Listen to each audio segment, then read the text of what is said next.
ঠিক আছে, এখন সব খুলেন, জাম্পার টাম্পার গায়ে দিয়ে রাখছে, শীত এখনো আসে নাই, এক একজন টুপি কান পর্যন্ত উঠছে। এর কোনো শীত আছে নাকি? শীত আছে? এখন কথা কয় না, এখন খোসাইলে কথা কয়, পরে আর শেষ। শীত আছে? খোসাল লাগে কেমিয়া? শীত নাই, রুমাল খুলেন, মাফলার টাফলার পরে একদম মানে শীতকাল বানায় রাখছে, কোনো শীত নাই, কুয়াশা নাই, কিচ্ছু নাই, রুমাল পরে রাখছে। আমি দেখছেন কি করছি, এটা কত পাতলা জামা, গাড়ি দিয়ে আসছি, গাড়ি দিয়েছি সবাই। কোট খুলেন আপনি, এই কোট খুইলা গরম লাগাইতেছে, পরে ঠান্ডা লাগবে, বলেন সব রুমাল মাফলার যা আছে সব খুলে ফেলেন। যতক্ষণ থাকবো আওয়াজ এমন দিবেন যেন শরীর থেকে ঘাম বের হয়। ইনশাআল্লাহ এটা বিশ্বাস করেন, আজকের মাহফিলে আওয়াজ দিলে গুনাহ হবে। আওয়াজ দিব কার পক্ষের? অনেক নেতাদের পক্ষে স্লোগান দিয়েছেন, লাভ হয় নাই, চলে গেছে বলেও নাই, কথা কয় না। অনেক স্লোগান দিয়েছেন, চলে গেছে বলেও নাই। যারা আমাদেরকে না নিয়ে চলে যায়, আমাদেরকে রেখে চলে যায়, আমাদেরকে বলেও না, আমরা তাদের সঙ্গে কোনো বন্ধুত্বও করি না, কথা বলেন ঠিক কিনা? সুতরাং অনেক নেতা দেখেছি বাংলাদেশের স্বাধীনতার পর থেকে আজ পর্যন্ত ক্ষমতার পালাবদল দেখেছি, শান্তি দেখি নাই। এক সরকার গিয়েছে, আরেক সরকার এসেছে, যারা গিয়েছে তারাও চোর, যারা আসে তারাও চোর। কারণ এক স্বৈরাচারীকে বিদায় করেছেন, খুব খুশি তো। আবার যারা আসবে এরা ক্ষমতা না পেয়ে চাঁদাবাজি শুরু করে দিয়েছে, তো পেলে করবে কি?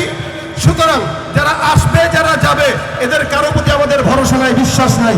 যতদিন পর্যন্ত ইসলাম, কোরআন, সুন্নাহ, খেলাফত প্রতিষ্ঠা না হবে, শান্তি আশা করা বোকামি ছাড়া কিছু না।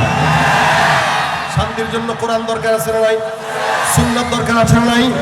যাদের হাতে যায় ক্ষমতা, দেশ যেন বাপের ভিটা, রাখতে চেয়ে আর শুরু করে বিদেশিদের পাছাটা। যাদের হাতে যায় ক্ষমতা, দেশ যেন বাপের ভিটা, রাখতে চেয়ে আর শুরু করে বিদেশিদের পাছাটা। বিদেশিদের কথা মতো চালায় ওরা নিজের দেশ, বিদেশিদের কথা মতো চালায় ওরা নিজের দেশ। দেখতে দেখতে ভুলায় গেল আমার সোনার বাংলাদেশ। একসঙ্গে দেখতে দেখতে ভুলায় গেল, দেখতে দেখতে ভুলায় গেল। একে একে শেষ করেছি, সবার দেখা হইল শেষ। দেখতে দেখতে ভুলায় গেল, কেউ দিল না, সবাই নিল, আমরা যে কলুর বলদ। সারা বছর নেয় না খবর, নির্বাচনে খুব দরদ। কেউ দিল না, সবাই নিল, আমরা যে কলুর বলদ। সারা বছর নেয় না খবর, নির্বাচনে খুব দরদ। নির্বাচনের আগে নেতায় ধরে কত রকম বেশ, নির্বাচনের আগে নেতায় ধরে কত রকম বেশ। দেখতে দেখতে ভুলায় গেল, দেখতে দেখতে ভুলায় গেল। একে একে শেষ করেছি, সবার দেখা হলো শেষ। দেখতে দেখতে ভুলায় গেল আমার সোনার বাংলাদেশ। দেখতে দেখতে ভুলায় গেল, সব দেখা শেষ, ইসলামটাই দেখা বাকি। এরপরও আমরা অন্য জায়গায় শান্তি খুঁজি, এটা এখানে আসি না। আল্লাহ পাক এই দেশকে বাঁচাক। দেশ মরলে, দেশ সমস্যা হলে আমাদেরই সমস্যা, কি বলেন? আমাদের একজন নবী আছেন, যে সবচাইতে শ্রেষ্ঠ নেতা। মুশকিল হইল আমরা তাকে বাদ দিয়ে অন্যদেরকে নেতা বানাই, তাকে বাদ দিয়ে অন্যের পক্ষে স্লোগান দেয়।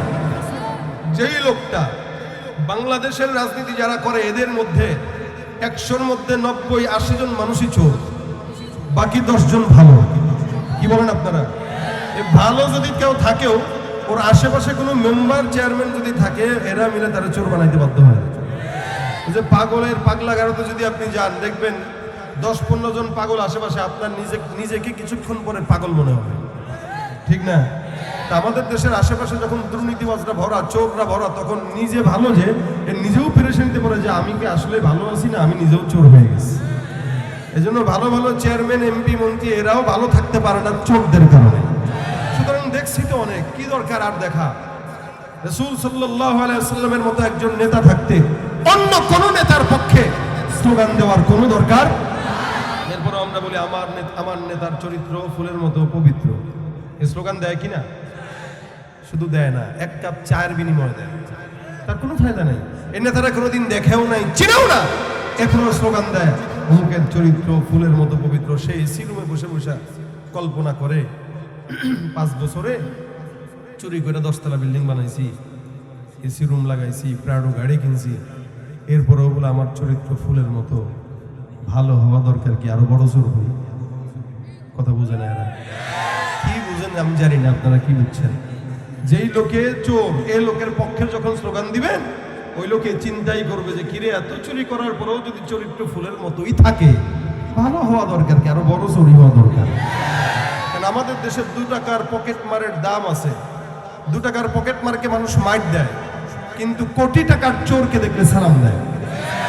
2 টাকার পকেট মারকে পিটাইতে পিটাইতে দাঁত ভেঙে ফেলে, রক্ত বের করে ফেলে। আর কোটি টাকার চোর যে তাকে বলে আসসালামু আলাইকুম স্যার, কথা কয় না? আজীব হাল। এই জন্য দুনিয়ার কোন নেতার পক্ষের স্লোগান আমরা করব না। বিশ্ব নবীর চরিত্র ফুলের চেয়েও বিশ্ব নবীর চরিত্র, এই চরিত্রের সনদ আল্লাহ পাক দিয়েছেন। শুধু তাই নয়, রাসূল করিম সাল্লাল্লাহু আলাইহি ওয়াসাল্লাম এত দামি, এত সম্মানী। আল্লাহ পাক রব্বুল আলামিন বলেন, কেউ যদি নবীর উপরে দুরূদ না পড়ে তার ঈমানের দুর্বলতা, এবং আল্লাহ পাক নিজে আদেশ করেছেন বান্দা তোমরা তার উপরে দুরূদ পড়ো, এটা তোমাদের জন্য ওয়াজিব করে দিলাম। তার মানে রাসূলের নাম নেওয়ার জন্য, রাসূলের পক্ষের স্লোগানের জন্য আদেশ দিয়েছেন কে? রাসূল সাল্লাল্লাহু আলাইহি ওয়াসাল্লাম বলেন কে আমার উপরে যদি একবার কেউ দুরূদ শরীফের আমল করে, আল্লাহ পাক তার উপরে 10 বার রহমত নাযিল করে দেন। সম্মান বেশি দিবেন না কম দিবেন? এত সম্মান আল্লাহ পাক রব্বুল আলামিন দিলেন, যার কারণে আল্লাহর হাবিব সাল্লাল্লাহু আলাইহি ওয়াসাল্লাম বলেন, আমার কারণে তোমাদের সম্মান। আমি নবী যেমন দামি উম্মত হিসেবে আল্লাহ সব উম্মতদের মধ্যে তোমাদেরকেও দামি বানিয়েছেন। নবী করিম সাল্লাল্লাহু আলাইহি ওয়াসাল্লাম বলেন, জান্নাতে যখন যাবে সব উম্মতরা পিছনে, আখির জামানার পয়গম্বরের উম্মত হিসেবে আল্লাহ পাক আপনাকে আমাকে সবার আগে আগে জান্নাতে ঢুকাবে। আমরা জান্নাতে ঢোকার পর অন্য সব নবীর উম্মতরা জান্নাতে ঢুকবে। এত মর্যাদা, এত সম্মান, এত শান শওকত আল্লাহ পাক আমার পয়গম্বরকে দান করলেন, যার কারণে আল্লাহর হাবিব সাল্লাল্লাহু আলাইহি ওয়াসাল্লামের ব্যাপারে আল্লাহ পাক রব্বুল আলামিন বলেন, নিশ্চয়ই আল্লাহ পাক আর আল্লাহর সব ফেরেশতারা ইন্নাল্লাহা ওয়া মালাইকাতাহু ইউসাল্লুনা আলান নবী, নিশ্চয়ই আল্লাহ, আল্লাহর ফেরেশতা ওই পয়গম্বরের উপরে দুরূদের আমল করে, এই পয়গম্বরের উপরে রহমত বর্ষণ করে।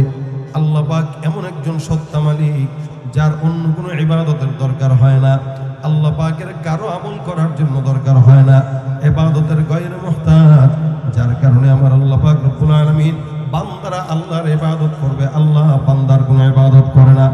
কিন্তু আমার আল্লাহ পাক রব্বুল আলামিন ডাক দিয়া বলেন, নিশ্চয়ই আল্লাহ, আল্লাহর সব ফেরেশতারা ওই পয়গম্বরের উপরে রহমত বর্ষণ করে। তার মানে এই কাজটা একমাত্র আল্লাহ করে, কোন নবীর বেলায় আল্লাহ পাক এটা বলেন নাই। শুধুমাত্র মুহাম্মদুর রাসূলুল্লাহ সাল্লাল্লাহু আলাইহি ওয়াসাল্লামের ব্যাপারে আল্লাহ পাক বলেন, আমি আল্লাহ আমার সব ফেরেশতাদেরকে নিয়ে ওই রাসূলের উপরে রহমত আর বরকত নাযিল করতে থাকি। সুবহানাল্লাহ।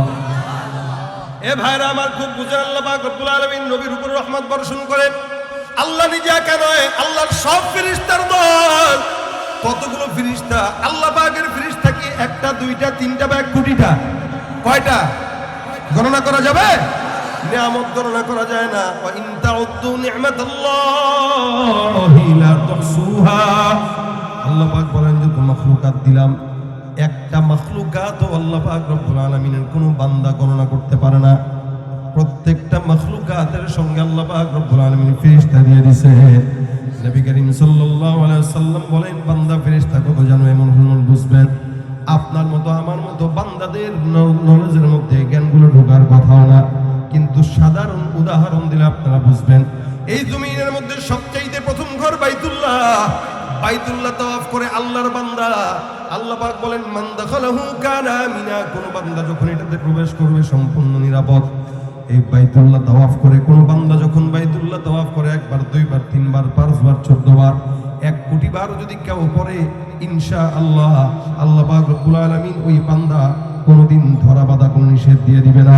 কোন বান্দা যতবার মন চায় ততবার তাওয়াফ করবে, কোনো বিধি নিষেধ নাই। একটা বান্দা যদি মন চায় আমি দৈনিক 100 বার করব, একটা বান্দা যদি মন করে আমি দৈনিক 50 বার করব, যতবার তওয়াফ করবে ততবার মাফ। একটা বান্দার জন্য একাধিকবার তওয়াফ করা যায়, কোনো নিষেধ নাই। নবী বলেন বাইতুল্লাহর উপরে ঠিক বরাবর একটা ঘর আছে যার নাম বাইতুল মামুর। বাইতুল মামুরটা ঠিক আসমানের মধ্যে একটা ঘর, আসমান থেকে ছেড়ে যদি দেওয়া হয় সরাসরি বাইতুল্লাহর উপরে পড়ে যাবে। নিচে তওয়াফ করে আল্লাহর বান্দা, উপরে তওয়াফ করে আল্লাহর ফেরেশতা। রাসূল করিম সাল্লাল্লাহু আলাইহি ওয়াসাল্লাম বলেন এটা একদম বরাবর কাবার উপরে। মুসলমান ওই বাইতুল্লাহ তওয়াফ করে নিচে বান্দা, উপরে তওয়াফ করে আল্লাহর ফেরেশতা। এক একবারে এক এক তওয়াফের মধ্যে 70,000 ফেরেশতারা তওয়াফ করে।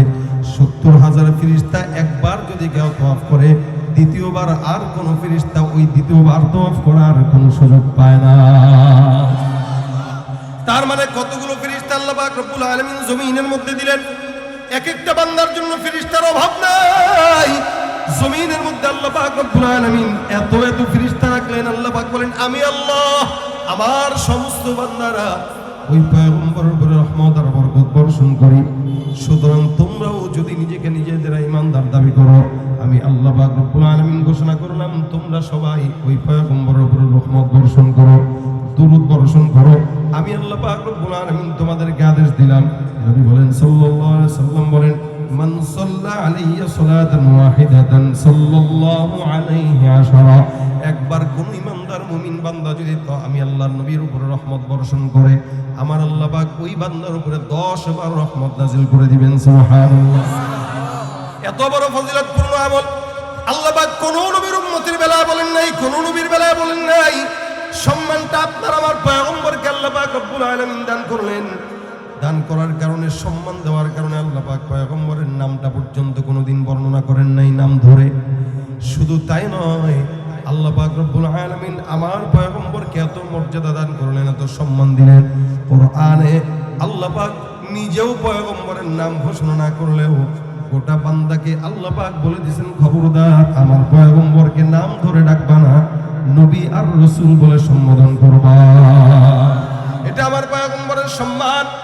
আপনি আমি এলাকার ভিতরে কোনো সাধারণ মানুষকে নাম ধরে ডাকি, সম্মানিত মানুষদেরকে আমরা নাম ধরি না, আল্লাহ ওয়ালা মানুষদেরকে নাম ধরি না। হযরত শাইখুল হাদিস অথবা শাইখ অথবা হুজুর বলে ডাক দিই। আমার আল্লাহ পাক রব্বুল আলামিন কোরআনের ভাষায় সব নবীদেরকে নাম ধরে ধরে ডাকলেন।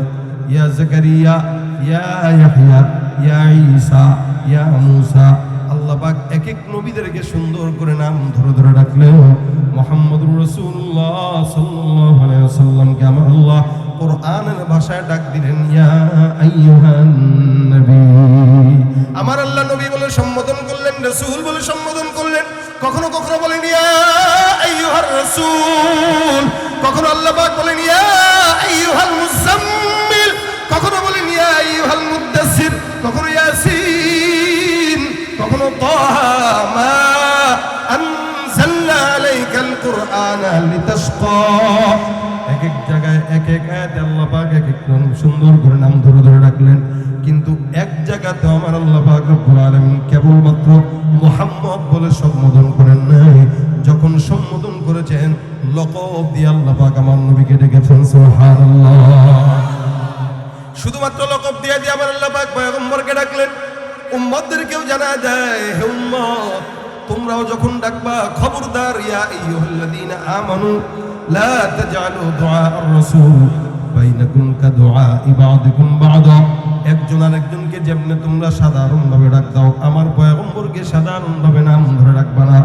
খবরদার আল্লাহর নবীর সামনে যখন বসা থাকবা লা তারফাউ আসওয়াতাকুম ফাওকা সাওতিন নবী, নবীর সামনে বসা থাকা অবস্থায় জবানের কণ্ঠ উঁচু করে কথা বলা যাবে না। শুধুমাত্র রাসূলের প্রতি আল্লাহ পাক সম্মানগুলো আয়াত নাযিল করেছে। এ ভাইরা আমার, এরপর ওই নবীকে আমরা চিনি না, যার কারণে তো দাড়ি কাটি। নবীকে যদি চিনতাম দাড়িও কাটতাম না, নবীকে যদি চিনতাম সুন্নাত ফেলতাম না, নবীকে যদি চিনতাম নবীর সুন্নাত মানতাম, নবীকে যদি চিনতাম নবীর আশিক হয়ে যেতাম, নবীকে যদি চিনতাম নবীর পিছনে দৌড়াইতাম। নবীকে চিনি না যার কারণে ইহুদির পিছনে দৌড়ায়, নবীকে চিনে না যার কারণে নাসারার পিছনে দৌড়ায়, নবীকে চিনে না যার কারণে নাস্তিকদের পিছনে দৌড়ায়। ঠিক কিনা? এ ভাইরা আমার, আল্লাহ পাক রব্বুল আলামিন আমার নবীকে কতটুকু মর্যাদা দিলেন। এই জন্য আল্লাহ পাক বলেন ইন্নাল্লাহা ওয়া মালাইকাতাহু, গোটা দুনিয়ার কোন উম্মতরাও যদি না ডাকে কোনো টেনশন নাই। কেন? আমি আল্লাহ ডাকি। আমার আল্লাহ যেভাবে আমার পয়গম্বরের প্রশংসা বর্ণনা করে, গোটা দুনিয়ার মাখলুকাত মিলে এই প্রশংসা করতে পারবে কিনা জোরে বলেন তো। আপনি আমি কতটুকু প্রশংসা বা করবো? আপনি আমি নবীর সম্পর্কে জানি বা কি? আপনি আমি নবীকে মর্যাদা কতটুকুই বা দিব? গোটা দুনিয়ার মানুষ যদি পয়গম্বরের বিরুদ্ধে চলে যায়, কোনো যায় আসে না। কারণ আমার আল্লাহ সারা দুনিয়ার মানুষের মধ্যে সবচাইতে আলা মাকামের, আশরাফ মাকামের, আফজল মাকামের নবী মুহাম্মদুর রাসূলুল্লাহকে আল্লাহ পাক সৃষ্টি করেছেন। গোটা দুনিয়ার মানুষ বিরুদ্ধে গেলেও আমার নবীর পক্ষে থাকেন কে? ভাইরা আমার, আপনি আমি কতটুকু আমার পয়গম্বরকে মহব্বত করি? আল্লাহ পাক রব্বুল আলামিন বলেন, তোমরা সারা দুনিয়ার মানুষ মহব্বত না করলেও কোনো যায় আসে না, কিন্তু মনে রাখবা আমি আল্লাহ পাক আমার পয়গম্বরের জন্য একা যথেষ্ট। মুহাম্মদ হামদে হামদে খুদা বস, খুদা মদহে আফরি মুস্তাফা বস, মুহাম্মদ আজ তুমি খাম খুদা রা, খুদায়া আজ তুহব্বে মুস্তাফা রা, খুদায়া আজ তুহব্বে মুস্তাফা রা। সারা দুনিয়ার মানুষ যদি বিরুদ্ধে চলে যায়, কোনো টেনশনের কারণ নাই, আমার আল্লাহ আমার নবীর পক্ষে। কিন্তু মনে রাখবেন, সারা দুনিয়ার মানুষ আমার নবীর বিরুদ্ধে গেলে লস তাদের, নবীর লস না। আর সারা দুনিয়ার মানুষ যদি নবীর পক্ষে যায়, লস হলো আমার, লাভ হলো আমার উম্মতের। কেন? আল্লাহ নবী সাল্লাল্লাহু আলাইহি ওয়াসাল্লাম বলেন, ইন্নাকা মা'a মান আহবাবতা, মুহাব্বত তোমার যার সাথে থাকবে আল্লাহ পাক তার সাথেই জান্নাত দান করবে। এক সাহাবী আমার পয়গম্বরের কাছে যে ডাক দিয়ে বলে, ইয়া রাসূলুল্লাহ, আমার আমল আবু বকরের মতো না, আমার আমল ওমরের মতো না, আমার কোনো আমলই নাই, জান্নাত পাওয়ার জন্য আমল নাই। হে আল্লাহর নবী, আমল না থাকলেও দুইটা জিনিস আমার দিলের মধ্যে আছে। এক নাম্বার আল্লাহর মহব্বত, দুই নাম্বার পয়গম্বর আপনার মহব্বত। কিন্তু নামাজ তেমন নাই, রোজা তেমন নাই, জিকির তেমন নাই, দান তেমন নাই। নবী ডাক দিয়া বলেন, হে সাহাবী, ইন্নাকা মা'a মান আহবাবতা, এই যে বললা আমার মহব্বত তোমার দিলের মধ্যে আছে, নিশ্চয়ই আল্লাহ আমার সঙ্গেই তোমাকে জান্নাত দিবেন। সুবহানাল্লাহ। শুধুমাত্র মহব্বতের কারণে জান্নাতে চলে যাবে। একটু টান, কখনো কখনো তো মহব্বত কম থাকলেও, মহব্বত থাকার কারণে, সুন্নত কম মানলেও, মহব্বত থাকার কারণে, পোশাক পরার কারণে, শুধু লেবাস ধরার কারণে আল্লাহ রাসূলের সাথে জান্নাত চলে যাবে। কিন্তু আমাদের দেশের যুবকেরা রাসূলের মতো পোশাকও পরতে জানে না, ইহুদি নাসারার মতো চুল রাখে। ইহুদি নাসারার মতো চুলের ডিজাইন ছোট্ট করে, উপরে চোখা দিয়া, প্যান্ট শার্ট পরে ইহুদির মতো। আর সেলুনওয়ালা গুলাও সব ইহুদি খ্রিস্টানের ছবি টাঙায় রাখে তাদের সেলুনগুলো। এগুলো দেখে দেখে এটার মতো দেন, ওইটার মতো দেন, এটার মতো দেন, কেটা কেটা চিনোস, চিনি না, তাদের মতো রাখলি কেন? ভালো লাগছে দেখে। ভালো তো লাগবে, তুইও শয়তান, ও শয়তান, তো শয়তানটাই ভালো লাগবে। একটা সুন্নতি আইটেমও সেলুনগুলো লাগায় না। এই কারণে যদি কেউ সেলুনের ব্যবসা করে, আপনি নিয়ত করবেন, আমি উল্টা পাল্টা কোনো মানুষের ছবি দিব না, আমি সুন্নতওয়ালা চুলের ছবি দেব। ওলামা একরামের কাছে জিজ্ঞাসা করবেন সুন্নত কি, বলে দিবে। ওভাবে নিজে চুল কাটবেন, নিজের ছবি নিজে তুলে তারপরে দিয়েন যে এটা সুন্নতের আইটেম, এটা এক সুন্নত, এটা এক সুন্নত, ওইটা আরেক সুন্নত। কেউ যদি সুন্নত আইটেমের চুল কাটতে চাও, আমার সেলুনে আসো, দেখবেন তখন বোঝা যাবে কোনটা সুন্নতওয়ালা আর কোনটা মুনাফিক। সবগুলো ইহুদি নাসারার ছবি লাগায়। কে কার মতো রাখছে? মেসির মতো, খেলোয়াড়ের মতো, আমেরিকান নায়কের মতো। আপনার চেহারা স্রোত যেমন, আপনাকে দেখা যাবে সেরকম। এই জন্য কারো জিজ্ঞাসা করে দেখেন, যারা চুল এভাবে রাখেন, একটু জিজ্ঞাসা করে দেখেন। একটা ভদ্র মানুষকে যদি জিজ্ঞাসা করেন, ভাই আমার কেমন দেখায়, বলবে বাটপাড়ার মতো লাগে, টাউটের মতো লাগে। কোনো ভদ্র মানুষ চুল এরকম রাখে না। এক তো চুল উল্টা পাল্টা, কিন্তু তো পোশাক উল্টা পাল্টা। আর চেহারার হালত কি! আরে বাপরে বাপ, থাপ্পড় দিলে যাবে মক্কায়, হরেন দিছে, পিছন থেকে কেন সাইড দিল না, মানে আসছে হিরণছি, ভাবসাবে কি অবস্থা। অথচ সেও উম্মত, সেও যদি জিজ্ঞাসা করেন, ভাই তুমি কার সাথে জান্নাতে যাবা, নবীর সাথে। সেই ইহুদির মতো চুল রেখে নবীর সাথে জান্নাতে যেতে চায়। এত সোজা। রাসূলের সাথে মুহাব্বত, রাসূলের মতো পোশাক পর্যন্ত বান্দাকে জান্নাতে নিয়ে যাবে। পোশাক। কারণ ভাইরা আমার, এই যে চোর, মাহফিলে হুজুর বললেন মোবাইল চুরি করছে। আচ্ছা বলেন, এই চোরগুলাও তো আপনাদের বেশিই তো আসছে এখানে নাকি? আচ্ছা, মসজিদে যদি কেউ জুতা চুরি করে, সে কি চোরের পোশাকে যায় না মুসল্লির পোশাকে যায়? মুসল্লির পোশাকে কেন যায়? সে জানে মসজিদে চুরি করতে গেলে একটু লেবাসটা ভালো না নিলে মানুষ বুঝবে যে আমি চোর। আচ্ছা ধরা যদি খায়, এই চোরটা শুধুমাত্র সুন্নত থাকার কারণে মায়ের কম খায় অন্যগুলোর চাইতে। কেন? এটা পাগড়ি পইরা টুপি পইরা চুরিটা কেমনে করলো? মনে হয় অভাবে করছে, স্বভাবে নাই। আবার কেউ যদি পাশ থেকে মাইট দিতে বসে, ভাই মাইট দিস না, গায়ে টুপি টুপি আছে, দাঁড়িয়ে রাখছে, কেমনে মাইট দেয়? তাহলে জব্ব খালেন, টুপি খুলেন, পাগড়ি খোলেন, বড় পিঠা কি ঠিক না? আগে এগুলা খোল, পরে পিঠা। অন্তত সুন্নত থাকলে কেউ পিটায় না। দুনিয়ার নিজাম যদি এটা হয়, আল্লাহ পাক তো অবশ্যই বান্দা কবরে যাওয়ার পরে দেখবে দাঁড়িয়ে আছে কিনা, দেখতো আছে। আল্লাহ বলবে কিরে, আমার নবীর সুন্নত যেহেতু নিয়ে আসছে, পিঠা পিঠির দরকার নেই, নবীর সাথে জান্নাত দিয়ে দেবে। আর যদি দেখে কার মতো, আল্লাহ আমেরিকার প্রেসিডেন্টের মতো, কি বলেন, কে কে আমি এখন কে কোন দেশে আছেন আপনি? 2022 আছেন, এটা 24। এখন কে? হ্যাঁ, কবরে যাওয়ার পরে জিজ্ঞাসা করবে কার মতো? তার মতো। করতে গেছে তার সাথে জাহান্নামে দেয়। ইন্নাকা মা মান আহবাবতা, মহব্বত যার সাথে যাবেন তার সাথে। মহব্বত মেসির সাথে, ও যেদিকে আপনিও সেদিকে। কারণ মেসির সাথে কারা কারা জান্নাতে যেতে চান? হাত তুলেন। ও দেখছেন মুরব্বী মানুষ, তাকায়েন না, তাকায়েন না, কাকা বুঝছে না, নতুন। আচ্ছা ভাই, মেসির সাথে জাহান্নামে যেতে চান কেউ? চান কেউ? এবার তাকায় দেখেন আপনার পাশের লোকটার চুলটা মেসির মতো কিনা। আছে কেউ? অনেক আছে, অনেক আছে। খবরদার, আজকে থেকে নিয়ত করেন, চুল কাটবো রাসূলের সুন্নাত মোতাবেক। কোন ইহুদি নাসারার মতো ডিজাইন দিয়ে চুল কাটবো? বলেন কাটবো? সুন্নাত মোতাবেক চুল রাখবেন, দাড়ি রাখবেন। আর দাড়ি রাখবেন যে কেটে কেটে না, ছেটে ছেটে না, হাফ ছাটা না, দাড়ি রাখবেন ফুল দাড়ি। কথা বলে না? সুন্নাত। শুধু সুন্নাতটা কি? সুন্নাতটা হলো রাসূলের মতো দাড়ি রাখা, কিন্তু দাড়ি রাখার নিয়মটা হলো ওয়াজিব। এটা কি? দাড়ি রাখা কি? বলেন, দাড়ি রাখা কি? ওয়াজিব। ওয়াজিব তরক করলে গুনাহ হয় না, সওয়াব হয়। আল্লাহ পাক আমাদেরকে ওয়াজিব পালন করার তৌফিক দান করুন, রাখার তৌফিক দান করুন।